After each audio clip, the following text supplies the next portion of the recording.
So much of what we think and feel will never be fully understood and seen by anyone, including ourselves. Paradoxically, this feeling of separateness, of isolation, is what connects us all. Loneliness is a feeling that arises as a perception of our relationship with everything and everyone around us. We feel lonely for different reasons: having difficulty making friends, being misunderstood, moving to a new city, losing someone we care deeply about, and going through a difficult and uncommon challenge in life. All of these life events have one thing in common: change. Change is the only constant in life, and that is both good news and bad news. You can see it as a reminder to be grateful for the good moments and take it as a relief that the good ones will not last long. Sometimes change can usher in new connections and break the ones we define ourselves by. As a result of dissociative trauma, I've always dabbled on loneliness, and that led me to decades of substance abuse.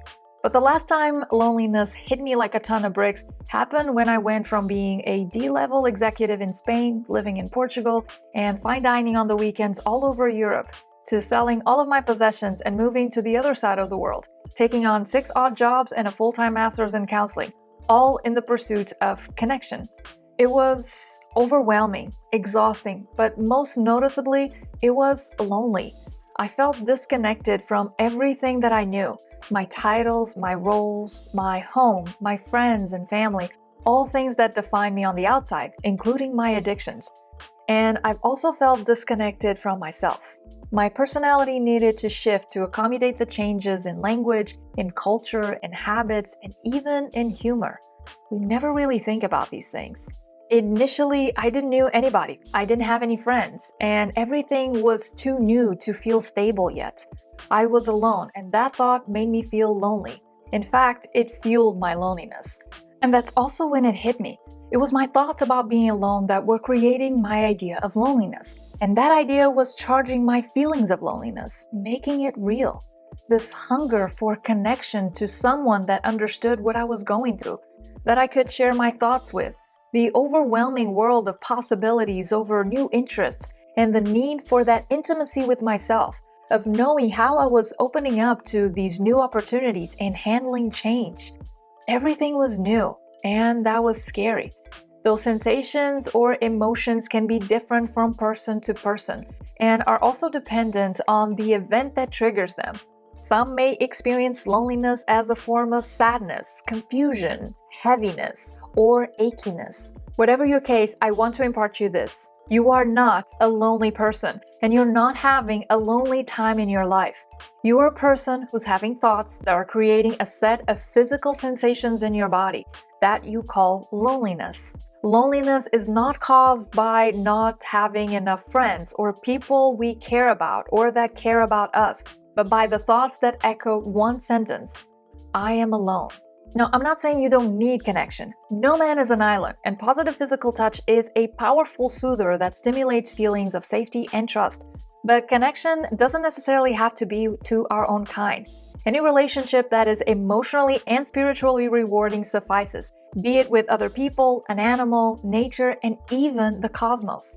Some argue that loneliness is a social isolation problem, but if that was the case, then how do you explain the absence of this feeling in people who go on to silent retreats or complete isolation, sometimes for years?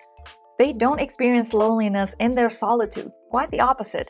Their purpose for social exclusion is precisely to commune and find intimacy or connection with something bigger than themselves.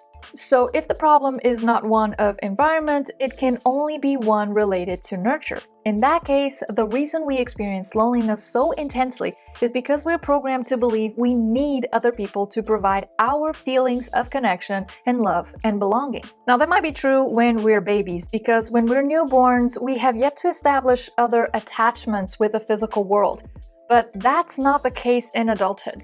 As adults, the idea that we depend on others for our emotional well-being feels desperate. It feels disempowering to us because we have to rely on others to make us feel okay about ourselves. This is the belief that feeds the idea that you're not enough unless you are in a romantic relationship with someone else. Therefore, you need someone else to affirm your social value. We default to relying on others to solve our disconnection for us, and that's a band-aid. a distraction that disguises our lack of connection with ourselves. If loneliness really was a problem created by lack of social interaction, then it would be simple for most people to deal with. Just go hang out with a family member, take a friend out for a drink, talk to every stranger, and pet every dog you encounter on your morning walk. And yet, as soon as you're alone again, you'll feel lonely again, if not even before that. And what do you do when you feel lonely? My guess is that you do none of those things, and instead you prefer to just sit around wallowing by yourself. After all, in your brain, you already decided that you're lonely, right? You're alone, so why reach out? Our subconscious mind is always trying to create homeostasis by fulfilling what needs to be missing, and it does this by looping thought patterns that moves us into a different direction. However, the story that gives rise to loneliness also prevents us from connecting with other people. And this is the type of unfulfilled need that can trigger limerence. We may fall into limerence or fantasizing about a connection with others, sometimes not even our kind, as a coping strategy that disguises a more profound need to establish a relationship with ourselves. Think about it this way. When you first start dating someone, you want to know all about them. And in that process, you begin to ask deeper questions about their likes and dislikes, their dreams and aspirations, their story, essentially. And you do this because it's quite hard to connect with someone you don't know, and even harder to like someone or enjoy their company when you don't really know anything about them, right?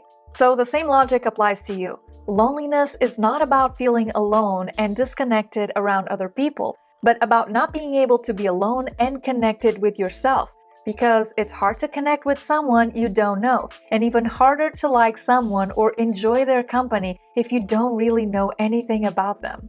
If you don't like being alone, it's because you don't like being alone with yourself. And if you don't like yourself, you can't connect with others either. Limerence in this case represents an unmet need in the relationship to yourself.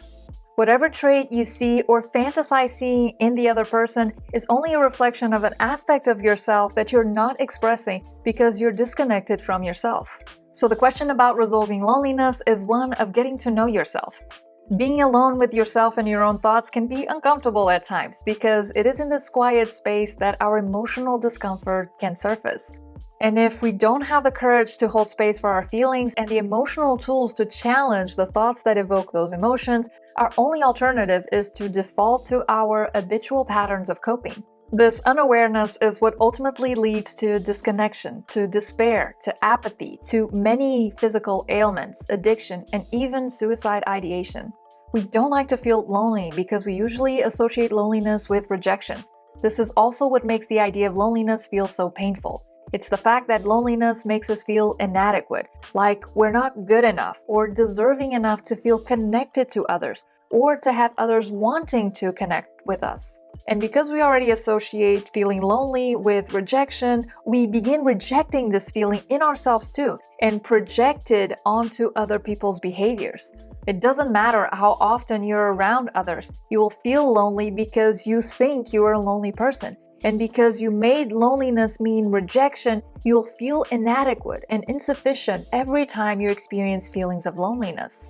For example, I used to feel like crap if I didn't hang out with my friends on the weekends. Let's forget that the division of the week is an entirely arbitrary human invention of the Industrial Revolution and focus on the fact that the only difference between feeling lonely on the weekdays and feeling lonely on the weekends, it's the meaning that I attribute to them.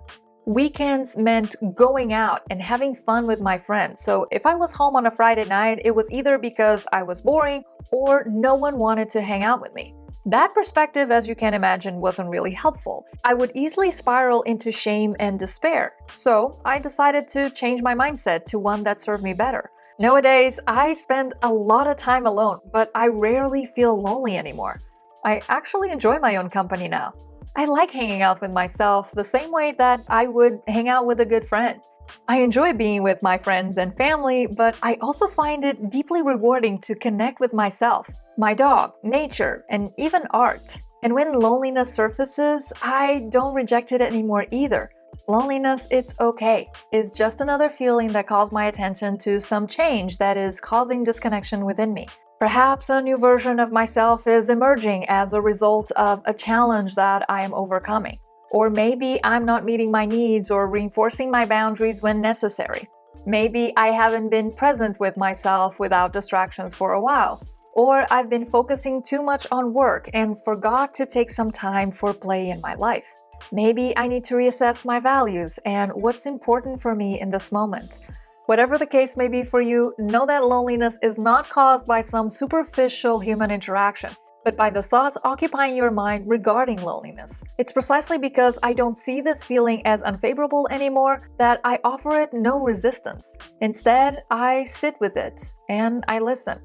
I choose to see it not as something related to what is happening around me, but as being related to everything I think is going on around me, and therefore a reflection of what is happening within me. You can try this out for yourself too with our guided reflection to process your feelings. You'll be surprised by how quickly loneliness fades when you're willing to keep it company. And in the meantime, have a good week.